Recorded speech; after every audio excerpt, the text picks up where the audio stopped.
Three. Welcome back, everybody. So I do not see my front-facing camera, but that should be okay. And this is my third time recording this. But anyways, okay, so first things first. Obviously, our meeting on Friday didn't quite go as planned. So I haven't had problem with WebEx before, so I'm not sure why my computer was completely clogging and I couldn't get anything, going. So anyways, I'd still like to keep those Friday meetings, live meetings, if we can. So for this Friday, you may have seen that I set up a Google Hangout meeting. So let's try that. It's Google, so hopefully it works a little better and a little lighter than the rest. I'm refraining from using Zoom bombing and all that stuff going on, so I don't want to use Zoom really. So anyhow, let's try the Hangout. So I'd like to keep those Friday sessions though, so we can have more, interaction, question and answers, etc. But what I'll do moving forward probably is I'll prepare one of those short lectures, like a regular lecture for the Friday, but keep the meeting almost like an office hour type of thing, so we can all meet on Fridays. Okay, so for today, also, while one of you guys still doesn't have internet or good internet or internet at all to complete, the activities, so I've been refraining from posting solutions and all that. But, this is becoming a hindrance. So from now on, I will post solutions to the class activities, at the due date or whatever. So you may have seen that I already shared that Google form that I used last time, that little multiple question format, which I did like a lot. It gives statistics on the correct answers and incorrect. So obviously it's only 12 of you, so it's not as good as clickers in like larger classroom settings, but it's still kind of interesting to see who answered what. And so I shared that with you, and you can see the solutions and the answers there. Okay, on to today's menu. All right, so on today's menu, unconfined, unsteady flow, right? So last time we did the leaky confined aquifer, which is that little graph there. You will remember that, right? Same graph here. So when there is a leak, right, we follow the Theus curve, which is the top envelope there. But then at some point we depart from it. Let me get the pen going here. Here it is. Okay, so again, the Theus curve on the outside, and then when there's a leak, instead of following the Theus curve, we reach some steady drawdown in the well, right? That is because there is some extra water coming in. Okay, so that was the leaky confined. Now for today, we'll use unconfined aquifer, and first I will review those new assumptions. Remember from the first lecture for the chapter for the well's hydraulics, there's a number of assumptions that are listed in Feather that I did list on these lectures as well. I think that would be lecture number 2 on the chapter. And these are like additional assumptions basically for unconfined aquifer. So well, obviously it's unconfined, that's the first assumption. The second one here is that the vadose zone does not influence the drawdown, so it doesn't matter what the vadose zone status is, or if it's wet or dry or anything. We assume there's no relationship between the soil moisture, soil water content, and the drawdown in the well. The water that is initially pumped comes from instantaneous release, right? So it comes from that elastic storage. So same thing as storativity. If you remember the definition of storativity for the confined aquifers, initially when we turn the pump on, this is what we see. Basically, we see the elastic storage, that horizontal flow. So it's basically the same as if it was a confined aquifer. It lasts for a little bit, but then at some point there's basically like a leakage that comes from gravity, right? So that flow that is originally sort of horizontal and from elastic storage, now there's some flow down from gravity, right? So the water table actually starts dipping and contributing water to the well. And so there's now a vertical component, right, of the water that's coming in that looks kind of like a leakage or leaky confined aquifer. Of course, the drawdown should be negligible relative to the saturated thickness, right? So it should be a lot less than the actual thickness of the aquifer. The specific yield for an unconfined aquifer should be 10 times the storativity. And again, we've talked about this, at length in previous chapters, so I won't go back to this too much, and we'll talk about it more here when we start looking at those numbers.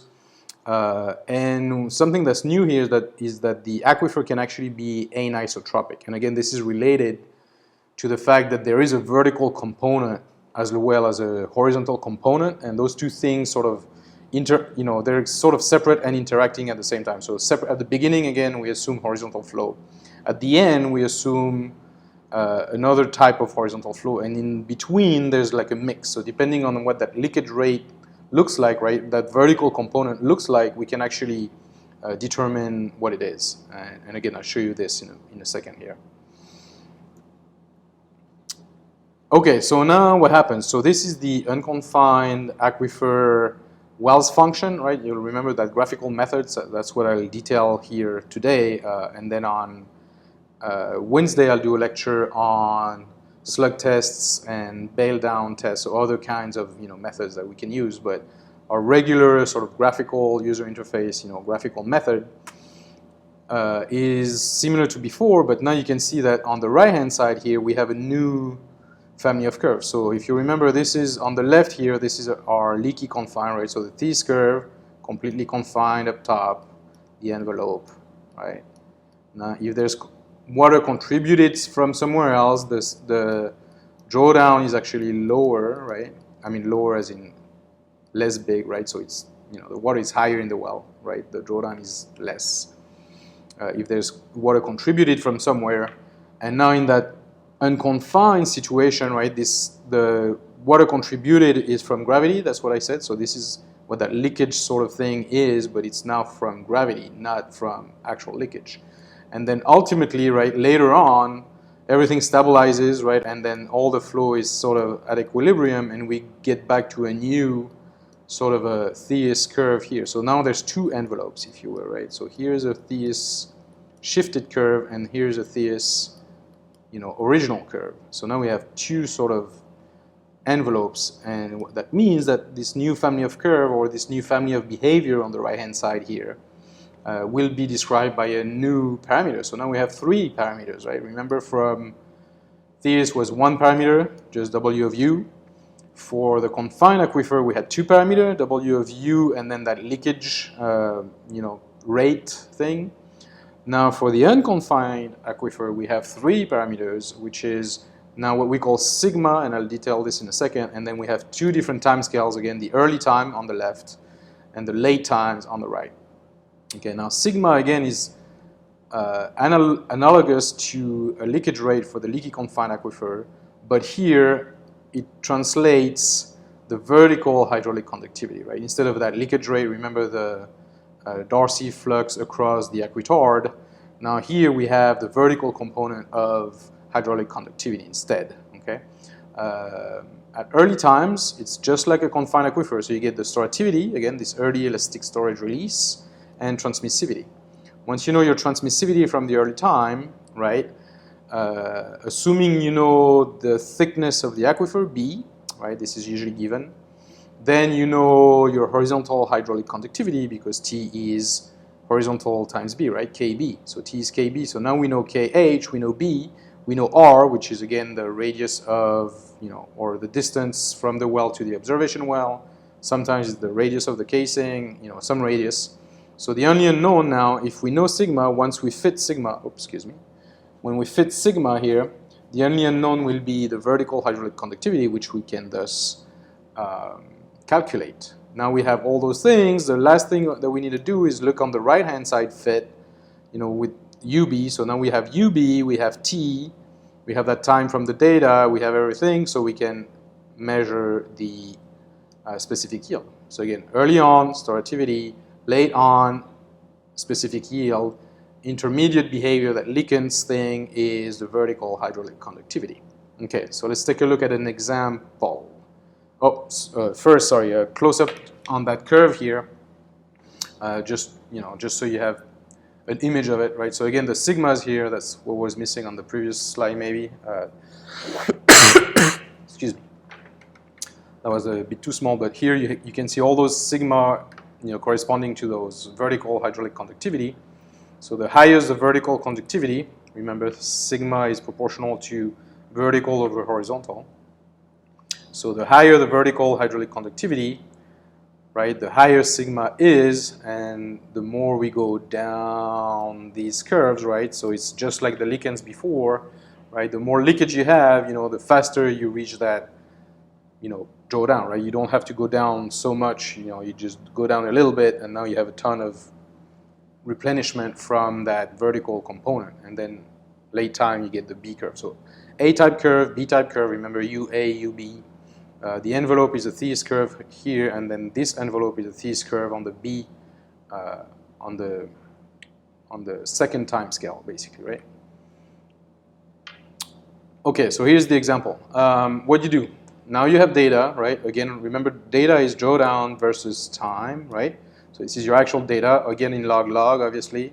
The scales of those logs have to be the same on the two plots, again, obviously.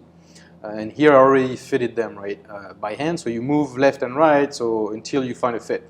Now, one word of caution for unconfined aquifer. This is not always obvious, especially on that left-hand side, because you can see all those curves here are basically, all bunched up together. So it's sometimes hard for the early time to see like which curve it actually corresponds to. Like basically, this data could, fit that blue curve or that red curve just as well as that green curve. And the trick here is to kind of do the left and the right fit together. Just make sure like when you move it to the left and move it to the right, it fits on that same curve. You don't want to change curve. You don't jump curves, right, when you move it to the right. So first you match the A-type curve on the left-hand side. But before you do your calculation, make sure that when you move it to the right-hand side, it still fits, that curve here. Perfect. See what I did here? I just moved it to the right, and now it fits here perfectly. Okay. So first you fit that A-type, and now you can read UA on the type curve, right? On the 1 over UA is your x-axis here, and then your W of UA and sigma is your y-axis. So here we can read sigma, which is that green curve between that magenta and blue here. So here, 1.5. Okay, so we get sigma is 1.5. Now we can go to the right-hand side on that same, again, sigma 1.5 curve and read the UB, and now we can calculate our specific yield, okay? Now, I do have that same Excel interface, right, that we had before. So here's the solved, problem with the unconfined aquifer data that I just showed you. So again, first you fit the left-hand side, and the colors are different, right? So the previous one was in MATLAB, this is in Excel. But anyways, you can see that this sigma here is 1.5, right? So I read it from the, fit this data to this curve, see that it's actually, sigma is 1.5, plug 1.5 in. Again, those red cells are the cells you want to, plug in. So 2,500 cubic meters per day was the flow rate known. 45 meters is the distance of the observation well to the pumping well. And then I changed those values to match again on the left, right? So you change the red value first to fit the left, and then the WU, and again, this is an oversight here, it's not R over B, it's sigma now. You change this to move it up and down, right? And you can see here that I have a perfect fit for those two numbers. And what that gives me now is I can read sigma, I plug sigma in 1.5, and that will give me my transmissivity and my storativity, right? And you can see 1.70 minus 4, so that's sort of a logical number for storativity, and the transmissivity is about 140 square meters per day. Again, logical numbers. Knowing B here, 20 meters, I can also calculate KV, which is 2 meters a day, and KH, which was 7 meters a day. And this comes from knowing B and transmissivity, right? T equals KH times B, so 6 times 2, 6, well, actually it's 7 almost, so 7 times 2, 140, right? And so now I know my vertical hydraulic conductivity from that sigma parameter. I know my storativity from my UA, parameter here, storativity, because I know transmissivity, I know the time that I read from the plot, I know UA that I read from the plot, that matching point system, so it's the same as before, right? We match and we calculate everything. Now, I have to move to the right so I can get my specific yield, right? Again, be careful here, okay, very important. At this point, you know, the interface, my Excel file will calculate a specific yield for you. Obviously, this is wrong, right? Specific yield is a percent, so it's a number between 0 and 1, and this number here you can see is 1.7. So you know it's wrong just because it's wrong. But also, this is because, right, on the left-hand side, that's where you get the storativity, but not the specific yield. So be careful, because this will give you a number, but you have to make sure that you're reading it from the UB, from the B-type curves, not from the A-type curves. Okay, so now we do, oops, excuse me. Right here. So now we move it to the right, and again, to move it to the right, notice that I didn't change my 1 over UB number directly. Again, you use the red cells, right? So I use my 1 over UA, you can see here it's 6, and it used to be 0.55, right? So the left-hand side was a fit at 0.55, the right-hand side is a fit at 6. So I changed this again to move left and right, so regardless. So that obviously updates my 1 over UB automatically. Notice that my W, so shifting up and down, didn't change, right? I don't want to shift it up and down. I want to keep it on that same orange line. So I don't touch my W URB. Again, U sigma, I should say. This is actually sigma now.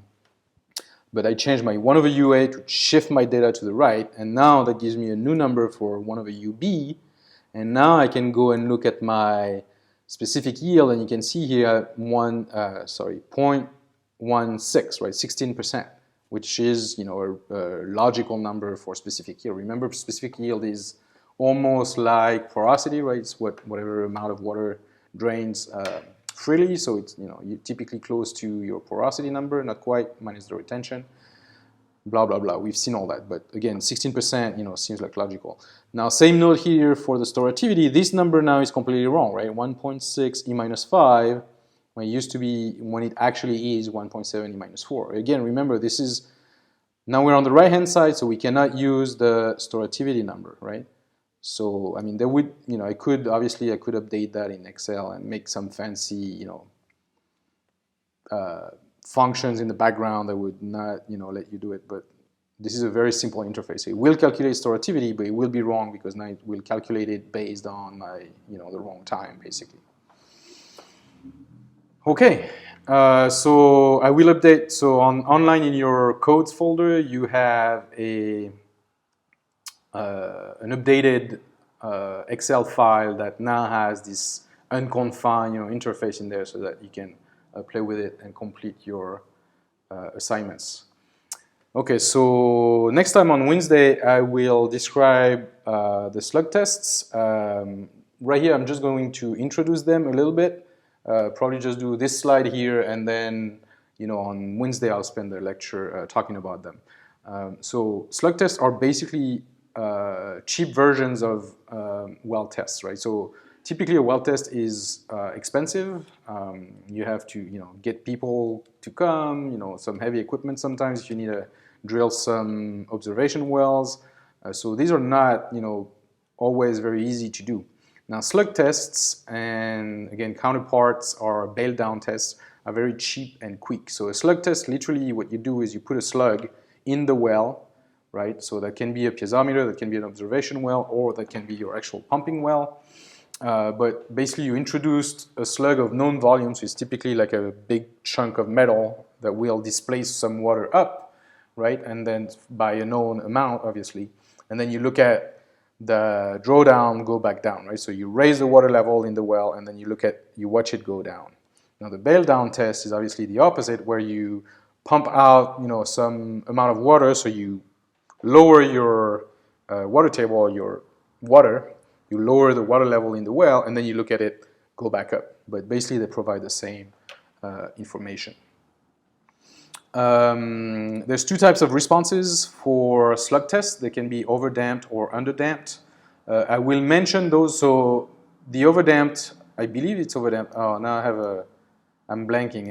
I can't remember which one is over and under, but I believe overdamped is probably this one where you can see the water level is oscillating around its resting level, right? So here is the average, right here is the resting level, and you can see that the water in the well is kind of going up and down around that level. And for these, obviously, you need to have some sines and cosines. You can see them here to kind of analyze the data, so it's a little bit harder. So I mentioned them, but we won't do too much examples, or I won't ask that, for example, in exams and stuff. But just so you're aware that this is one type of response that typically depends on the size of your screen versus the drawdown itself.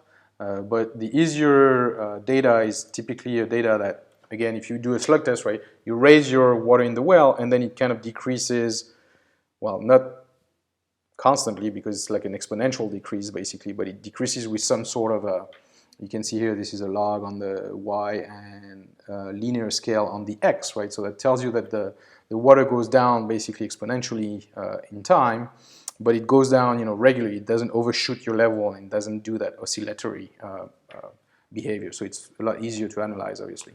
And then again on Wednesday, I will go through, how we analyze those data. There's a couple of methods that we can use depending on the cases. So I will describe slug test a bit more on Wednesday. Okay, thank you, and this is it for today.